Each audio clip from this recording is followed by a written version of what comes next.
Hi friends, welcome to my channel. ఈరోజు Kolkata and Rajasthan match జరగబోతుంది. ఈ మ్యాచ్ గోవటి స్టేడియంలో జరుగుతుంది.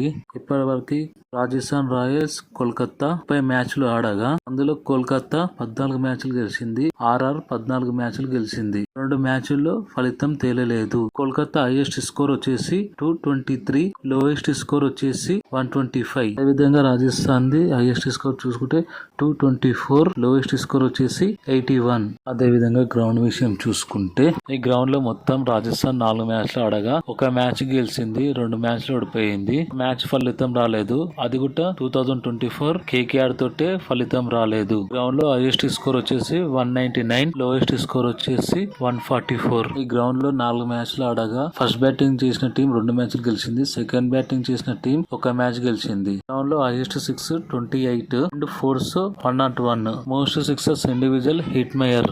ఇండివిజువల్ ఫోర్స్ వచ్చేసరికి 13 ఫోర్స్ యశ్వాల్ కొట్టాడు. గ్రౌండ్ లో most wicket taker Yuzvendra Chahal 6 వికెట్లు తీశాడు. ఈ గ్రౌండ్ లో టాస్ గెలిచిన టీమే ఫస్ట్ బ్యాటింగ్ చేస్తుంది. అలాగే టీమ్స్ యొక్క బలాలు చూసుకుంటే కెప్టెన్ విషయంలో కోల్కతా నైట్ రైడర్స్ అజింక్య రహానె చాలా మంచి ఫామ్ లో ఉన్నారు. రియాన్ పరాగ్ మ్యాచ్ లో అంతగా ఆడలేకపోయాడు. అలాగే లాస్ట్ మ్యాచ్ లో తను కెప్టెన్సీలో ఎన్నో క్యాచెస్ అండ్ మిస్ ఫీల్డింగ్ చూసాము. ఈ మ్యాచ్ లోనన్నా అవన్నీ సరిదిద్దుకొని వస్తారని అనుకుంటున్నాను. అలాగే కోల్కతా కెప్టెన్ అజింక్య రహానె చాలా మంచి ఫామ్ లో ఉన్నాడు. లాస్ట్ మ్యాచ్ లో ఆర్సీబీతో హాఫ్ సెంచరీ రన్స్ చేశాడు. కోల్కతాలో డీకాక్, రఘువంశీ, రింకు సింగ్, రమణదీప్ సింగ్ లాంటి బ్యాటర్స్ మంచిగా ఉన్నారు. వెంకటేష్ అయ్యర్ కూడా భారీ సిక్సర్లు కొట్టగలడు. అలాగే సునీల్ నారాయణ గురించి చెప్పాల్సిన అవసరం లేదు. లాస్ట్ ఇయర్ ఎంత బీభత్సం సృష్టించారో అందరికి తెలుసు. కోల్కతాకి బౌలింగ్ లో చక్రవర్తి, హర్షిత్ రాణా, నోర్జియా లాంటి బౌలర్స్ ఉన్నారు. అలాగే రాజస్థాన్ రాయల్స్ లో కూడా చాలా మంచి బ్యాట్స్మెన్స్ ఉన్నారు.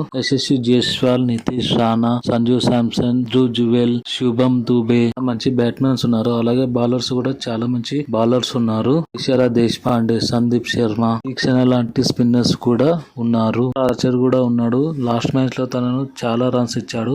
కానీ ఈ మ్యాచ్ లో అన్ని రన్లు ఇయ్యడని అనుకుంటున్నాను. లాస్ట్ మ్యాచ్ లో రియాన్ పరాగ్ ఏం ఆడలేకపోయాడు. కాకపోతే ఈ మ్యాచ్ లో తను మంచిగా ఆడతాడని అనుకుంటున్నాను. అలాగే జైస్వాల్ కూడా ఈ మ్యాచ్ లో కంబ్యాక్ చేశాడని అనుకుంటున్నాను. అలాగే కోల్కతా నైట్ రైడర్స్ లో డీకాక్ కూడా లాస్ట్ మ్యాచ్ లో అంతగా పర్ఫార్మెన్స్ చేయలేదు. మ్యాచ్ లో కంబ్యాక్ చేశాడని అనుకుంటున్నాను. అదే విధంగా ఈ గ్రౌండ్ లో చూసుకుంటే టాస్ ఏ టీం గెలిస్తే ఆ టీం బ్యాటింగ్ తీసుకుంటుంది. ఎందుకంటే ఈ గ్రౌండ్ లో ఫస్ట్ ఇన్నింగ్స్ ఆడిన టీంలే ఎక్కువ గెలిచాయి. ఎందుకంటే ఈ గ్రౌండ్ లో ఫస్ట్ ఇన్నింగ్స్ అనుకూలంగా ఉంటుంది. అందుకే టాస్ గెలిచిన టీము బ్యాటింగ్ తీసుకుంటుంది అని అనుకుంటున్నాను. ఈ విధంగా చూసుకుంటే ఈ 2 టీంలు ఫస్ట్ మ్యాచ్ ఓడిపోయి ఈ మ్యాచ్ ఆడడానికి వస్తున్నాయి. చూద్దాము ఏ టీం గెలుస్తుందో.